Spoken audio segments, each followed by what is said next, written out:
Thật bất ngờ, tình hình hiện tại của Triệu Lệ Dĩnh đã được tiết lộ, lời nói trước đây của Trần Hiểu cũng có trọng lượng. Triệu Lệ Dĩnh vươn lên từ một thị trấn nhỏ ở Hà Bắc để vươn lên đỉnh cao nữ diễn viên chính xuất sắc nhất, vượt qua cả sự hoài nghi lẫn những lời khen ngợi. Giờ đây, cô đã mạnh mẽ đáp trả, cô từ bỏ hào quang và tập trung vào vai diễn, nhưng lại gặp thất bại trong Hoa Hướng Dương, bộ phim mà diễn xuất của cô bị chỉ trích là hời hợt.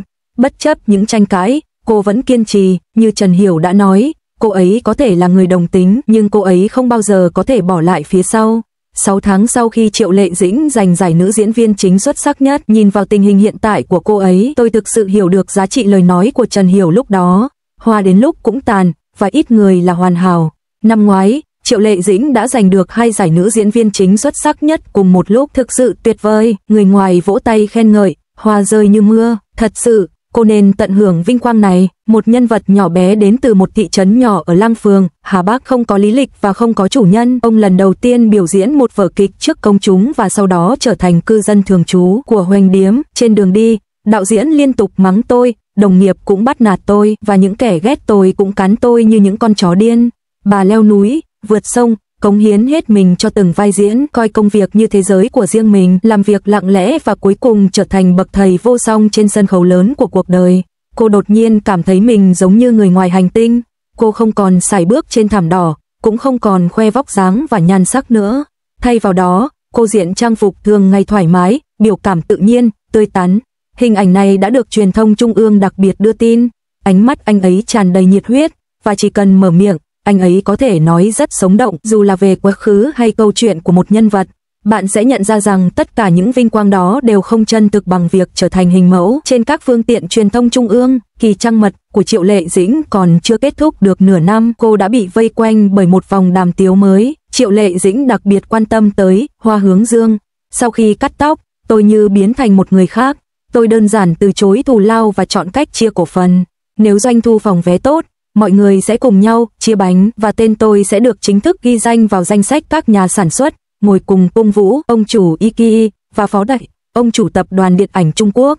Ngay khi xuất hiện trên sân khấu, cô đã thổi hồn vào nhân vật Hắc Tú Bình, ánh mắt toát lên sự kiên cường, như thể tâm hồn cô đang nói lên một tinh thần bất khuất khiến mọi người phải ngưỡng mộ. Nếu có thể dựa vào sự nổi tiếng đang làm mưa làm gió của Cao Nguyệt Tường thì trong giới điện ảnh, Triệu Lệ Dĩnh quả thực sẽ có đôi cánh và bay cao.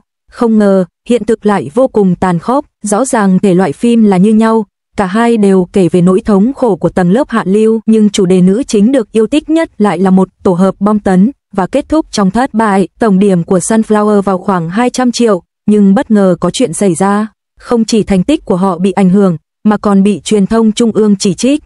Thật sự là xui xẻo. Kênh 6 đã mời một phó giáo sư đến từ Đại học Công an Nhân dân Trung Quốc. Không ngờ vị giáo sư này không chỉ phân tích sâu về cốt truyện và diễn xuất mà còn liên tục chỉ ra những điểm sai sót trong phim. Ông ấy hiếm khi nói một lời hay, giống như tìm khuyết điểm trên bánh, và ông ấy không bao giờ biết chán. Đây đơn giản chỉ là một vở kịch được dàn dựng có chủ đích. Trong tù có đào tạo nghề và tư vấn tâm lý, nhưng sau khi ra tù lại như bắt đầu lại từ đầu. Nỗi đau cuộc sống khó tả, bạo lực liên miên xảy ra, đủ loại chuyện không thể lý giải cứ nối tiếp nhau, khiến người ta cảm thấy tất cả đều không thực. Một cư dân mạng ngay lập tức phản bác đối với những người được thả ra khỏi tù với định kiến và kỹ năng hạn chế, những người thường xuyên vi phạm pháp luật. Một lần nữa, lời khuyên của các chuyên gia này nghe có vẻ viển vông. Những trải nghiệm rất trực tiếp và những cảnh tượng được chứng kiến đều rất chân thực. Đọc tác phẩm này, cảm giác như đang ở đó, và những cảm xúc từ từ thấm vào trái tim người đọc, chân thực đến mức khiến người đọc cảm thấy hồi hộp. Diễn xuất của Triệu Lệ Dĩnh bị giáo sư phê bình. Ông nói diễn xuất của cô như bong bóng nổi trên mặt nước, trông rất nông, khiến người ta cảm thấy rùng mình, thậm chí có chút biến dạng. Đúng là mỗi người có một gu thẩm mỹ khác nhau, ngay cả chương trình hay nhất cũng không thể làm hài lòng tất cả mọi người. Có người cho rằng diễn viên diễn xuất tốt, có người lại thấy nó không thỏa mãn và giả tạo. Nếu ai đó có vẻ mặt bình thản như mặt hồ, người khác có thể nói rằng họ ẩn chứa rất nhiều câu chuyện. Nhưng nếu họ vẫn vô cảm, một số người sẽ chế giễu họ, nói rằng họ không có biểu cảm gì, kiểu như bị liệt mặt. Cố gắng làm hài lòng tất cả mọi người cũng giống như chèo thuyền nhỏ trên đại dương, điều đó hoàn toàn bất khả thi. Những ngôi sao mà truyền thông trung ương thường đưa tin đều là những gương mặt quen thuộc, nhưng Lan Vũ lại đánh giá rất cao Triệu Lệ Dĩnh, thẳng thắn nói rằng diễn xuất của cô trên màn ảnh rộng thực sự xuất sắc. Theo tôi, Cao Nguyệt Tường là cô gái dũng cảm, không sợ hãi, có tính cách mạnh mẽ nhưng cũng có chút thông minh, tất cả đều được Triệu Lệ Dĩnh khắc họa rất tốt, bằng cách loại bỏ những nhân vật phức tạp đó, mọi thứ trở nên khó hiểu hơn nhưng lại gần gũi hơn với thực tế, những sự vật thực tế có sức mạnh độc đáo riêng để làm cho câu chuyện trở nên sống động. Nếu xui xẻo, uống nước còn có thể bị sặc. Lần này, Triệu Lệ Dĩnh thực sự đã diễn giải câu nói này một cách cực đoan. Có tin tức mới về Triệu Lệ Dĩnh, lại phát hiện ra một lỗi nhỏ, hóa ra chữ yêu đã bị đặt sai, phải là chữ phồn thể yêu. Anh ta muốn khoe khoang kiến thức của mình, nhưng cuối cùng lại vấp ngã. Thật là một ví dụ điển hình cho việc không biết che giấu kiến thức. Những năm gần đây, cư dân mạng liên tục lên tiếng về vấn đề hiểu biết văn hóa trong ngành giải trí. Ngày nay, lẽ thường dễ bị bỏ qua như những kẻ phá hoại đường phố.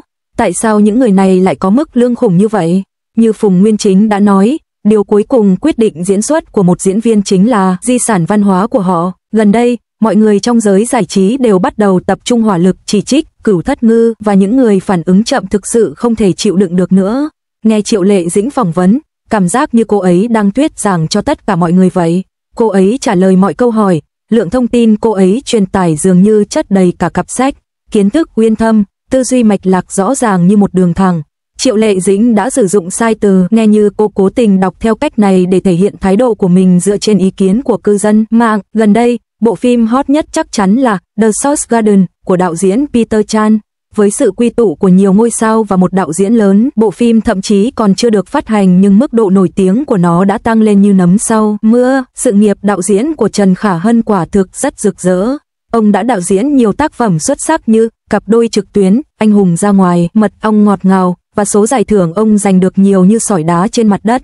Những ngôi sao này thật hấp dẫn, Chang Ji, Lee Jae-in, Da Peng, Mei Tinh, Wang Chuan-jun, Yang Mi, Chao Lia-hing và Yang Chien-si đều lần lượt bước lên sân khấu.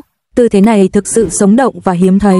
Kể từ khi tin tức về việc khởi quay Vườn Rau bắt đầu vào năm 2023, mọi người không chỉ tập trung vào Trương Tử Di đảm nhận vai chính, mà điều đáng ngạc nhiên hơn nữa là Dương Mịch và Triệu Lệ Dĩnh thực sự sẽ hợp tác trong cùng một bộ phim. Điều này quả thực bất ngờ và khiến tất cả mọi người đều sửng sốt. Chuyện này thật sự khiến tôi bật cười. Hai người đó được mời đóng phim đấy. Đạo diễn Trần Khả Hân quả là can đảm. Trước khi chúng ta kịp nhận ra, hiệu ứng quảng cáo của bộ phim đột nhiên trở nên tốt hơn, như thể có thêm gia vị vậy. Vì hai người họ ở đó nên họ thực sự đã bắt đầu một cuộc thi vai diễn. Mặc dù vai diễn của họ ngang bằng nhau, nhưng họ vẫn phải quyết định xem ai sẽ là nữ thứ chính thực sự. Internet sôi động như ngày hội, Trương Tử Di suýt nữa trở thành vai phụ. Xem ra sức ảnh hưởng của hai ngôi sao lớn này thật sự quá lớn. Nếu Dương Mịch và Triệu Lệ Dĩnh cùng đến sự kiện để quảng bá phim mới, khung cảnh chắc chắn sẽ náo nhiệt như chợ quê. Ngay sau khi bộ phim Rose Garden hoàn thành vào năm ngoái, Trần Khả Hân đã sải bước trên thảm đỏ của Liên hoan phim quốc tế Cannes cùng bộ phim và các diễn viên của mình. Không ngờ Triệu Lệ Dĩnh lại vì công việc mà không có mặt ở hiện trường. Thật sự là quá bất ngờ. Bên ngoài cãi vã không ngừng, mưa gió thình lình đổ xuống, nhưng ta vẫn có cách riêng của mình. Đây mới là phong thái của một bậc thầy chân chính, nhìn thấu thiên hạ. Một số cư dân mạng dùng cụm từ nhìn sự việc từ góc độ nhỏ mà ra. Triệu Lệ Dĩnh nhanh chóng lên tiếng làm rõ, có lẽ vì lo lắng sự việc sẽ gây ồn ào, ảnh hưởng đến danh tiếng của mình. Hoàn cảnh như vậy thật sự rất đáng tiếc. Ai cũng thích phóng đại sự việc lên mức nghiêm trọng. Triệu Lệ Dĩnh ngày nay giống như một tên lửa, bay lượn thật mượt mà.